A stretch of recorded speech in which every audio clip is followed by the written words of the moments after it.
I think giving young people tools, Oh, not so folks, I just got cut around off. This gender is gonna be part two. stereotypes and around these kinds of issues about consent and healthy relationships, but also around internet literacy from a really young age, because so much of this stuff is misinformation. And understandably, they're not necessarily recognizing that, particularly if you're, a vulnerable 11 or 12-year-old. It's also about providing spaces offline where men can experience what is attractive and appealing in these online groups. So for teenage boys, it is giving them a sense of community, a sense of justice, a sense of a cause, a feeling of kind It's of great. brotherhood and comrades, and having kind of she's not against. She's saying that. Yeah, see, she's not dumping on them. She's saying that she's saying that these groups online, cause people's gonna think that, oh, she's dumping on the men, young men. I mean, it's not that. shared senses of identity, and all of those things. I think at one time young men would have been able to access in offline spaces like youth groups and community centres. So in the UK in particular, we've seen those spaces decimated by austerity cuts. So creating spaces where young men are actively supported, given community, where their mental health issues are supported and addressed offline, all of these things would also help, because a lot of the guys in these spaces are vulnerable. They are vulnerable kids. And this is not about attacking those boys, it's about supporting them. Because ultimately, what Andrew Tate is telling them, he exploiting these young kids for his own financial gain, telling them that they need to have a woman choking against the wall and pull out their machete and have their 10 sports cars. Yep, this guy's a big hero to them. This is crazy. Absolutely right. I'm no fan of this guy. This guy is crazy. He should be locked up, definitely. Hopefully they found him guilty in was it Romania? Hopefully. That is not ultimately someone with boys' best interests at heart. That is not a lifestyle. Those are not relationships that are going to be happy and fulfilling. So it is also about, compassion and supporting guys as well. Yeah, I know it's so interesting what you say about sort of the style and approach, because we just talked about how these extremist groups sort of lure men in by basically meeting them where they are, starting with memes that they can recognize, sorts of things that are culturally significant to them, jokes, all that kind of stuff, and then sort of lure them in. And I wonder if on the other side, when we're trying to prevent it from happening, we have to have an approach as well. You mentioned compassion, which I think a lot of people will be like, compassion for these assholes? What are you talking about? But like, we don't want them to fall into that hole. And I wonder how you balance sort of the need to make sure young men understand what is true, what is false, what is misinformation, and also supporting them and showing that kind of compassion. Well, I think we have to differentiate between kind of different groups within these communities. Quite often people want to treat them as if they are all the same. So they tend to be either painted as if they're all evil, kind of irredeemable villains, or they're all vulnerable, damaged loners who we should feel sorry for. And the truth is obviously somewhere in between, right? Yeah. You have got boys who are young, who have specific issues and problems in their lives, who need support, who are being exploited and radicalized by these groups, and you have got men who are exploiting them, who are radicalizing, who are knowing exactly what they're doing, who are saying go out and massacre women. And clearly those are two groups of people who need to be treated differently. But in terms of how we do that, I think for me there's a really crucial piece of the puzzle here that men have to play in boys' lives, because particularly when some process of radicalization is already underway, if schools are leaving it We're the fathers. She said men, we're the fathers. Exclusively to female teachers to talk about this, those are not necessarily the voices that are going to cut through. And we're the fathers. doesn't just have to be parents and teachers, it can be other relatives in boys' lives, it can be sporting role models, it might be coaches, it might be, youth workers. There is such an opportunity here, I think, for men to stem this tide of radicalization in the ways in which they interact with and role model towards the younger men in their own lives.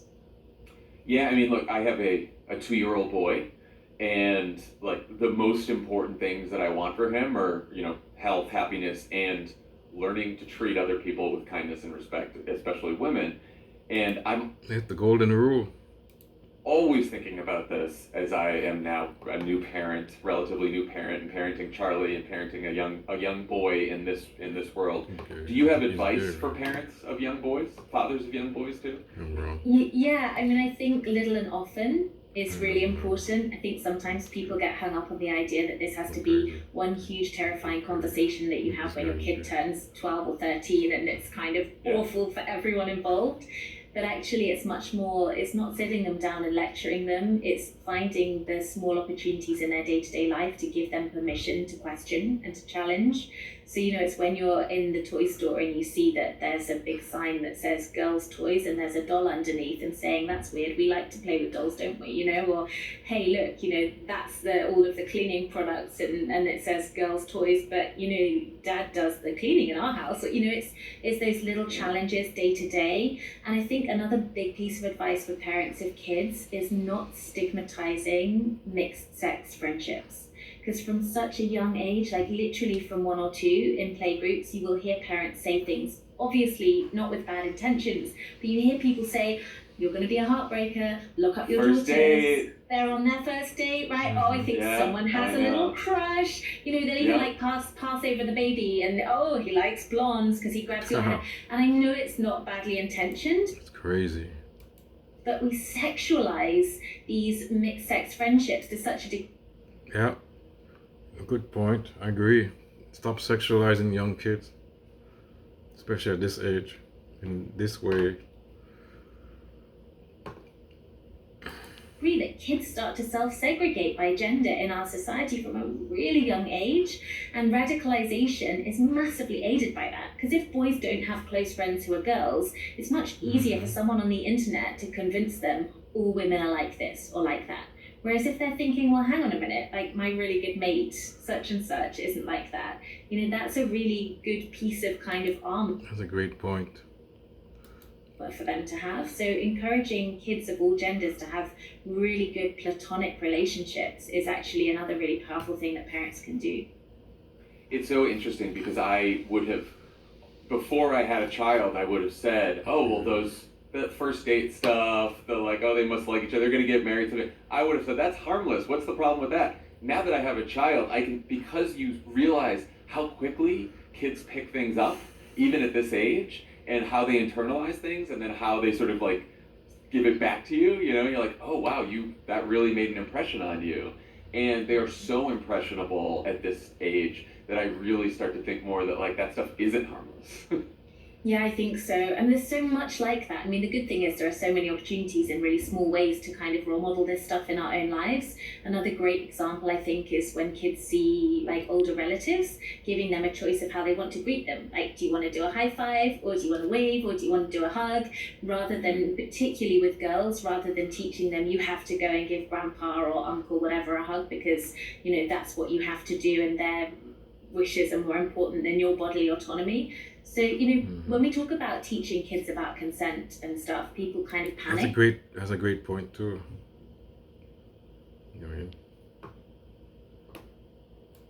Can go, you can't talk to 2-year-olds about sex. But when we teach kids of 2 that they don't hit other kids, nobody goes, oh my God, you can't talk to them about violence. Because we do it in an age-appropriate way, of course. So no, you're not going to talk to them about sex, but you're going to say... That's all it has to be, age-appropriate. That's all. That's what every parent wants. Even in the schools, we want to do that. Age-appropriate. That's all they want, their parents want.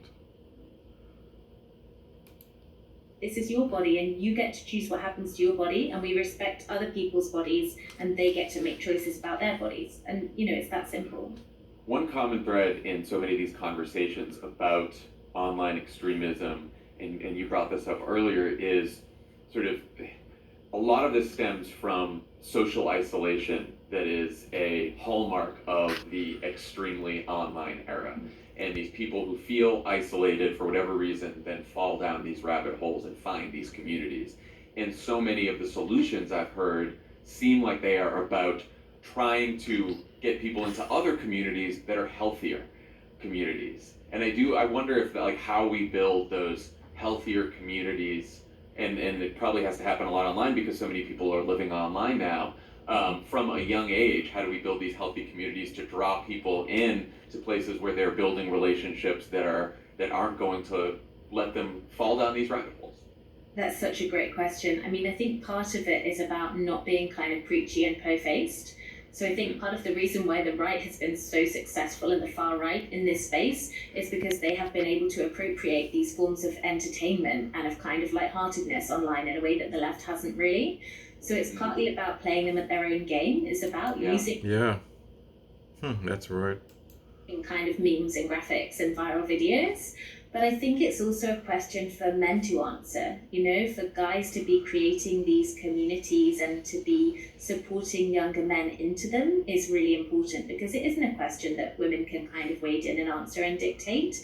It is for men to kind of decide what those new communities are going to look like. And that's really exciting, kind of positive possibility, I think. Yeah. Laura, thank you so much for joining offline, and everyone should. Well, that's folks. That's my take on this. Is why a lot of these groups, really on the politics side, wanted to get into. I'd get on. Well, I'm moving this towards that why these groups vote for Trump. It's basically these radical views of women, the hatred of women. She said in the beginning, I didn't show you the beginning of the first part of this interview, where she said these groups, they hate women. 3 different groups: incels, pickup artists, and there's another group. 3 types of these manosphere groups that hate women. And I think the most dangerous, the pickup artist is maybe the least dangerous, but the incel and the other group, there's another group she mentioned. They're really dangerous, violent, promote violence against women, and they're also racist. These groups, especially more the incel group, they're more racist. It's basically more white. I guess there's more white men who are into that group. And these other groups, you see more maybe black men. You might see more black men, I guess, into those groups. The pickup artist group, and there's another group. But the incel group, they are mostly white men, white lonely men, and they hate women. That's what, and they're racist. See, they can't get a job or whatever. There's situation, financial situation, and I mean, the rent, you can't rent. Can't find a good the buyer. Can't find rent, affordable rent like the other people, and whatever food, inflation. The stuff that happened to other groups, other folks, but they blame the other, they blame the marginalized groups for this, other groups. They blame for this instead of blaming the government or the 1%ers, the businesses. You know what I mean? The business class, the PMCs. They blame the other marginalized groups. So, but this, folks, that's gonna be it for this, and I'm out. This is part 2, anyways.